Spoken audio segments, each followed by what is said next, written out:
Мемлекет басшысының бастамасымен жүзеге асырылып жатқан реформалар билік тармақтары арасындағы тепе-теңдікті күшейтіп, халықтың мемлекеттік басқаруға қатысу мүмкіндігін кеңейтеді.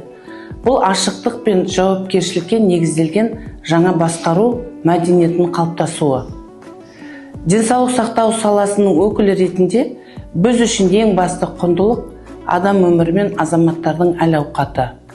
Медицина саласында біздер күн сайын адам өмірі мен денсаулығына тікелей жауап береміз. Сондықтан тұрақтылық, заңдылық және сенім саласының жұмысының тиімділігін арттыратын басты факторлар болып табылады.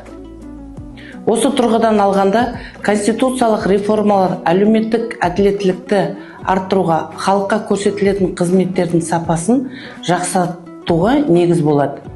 Конституциялық өзгерістер тек заңнамалық жаңарту ғана емес, бұл мемлекет пен қоғам арасындағы сенімді нығайтатын, болашақ ұрпақ үшін әділетті, тұрақты және дамыған Қазақстанды бірге құруға бағытталған ортақ жауапкершілік.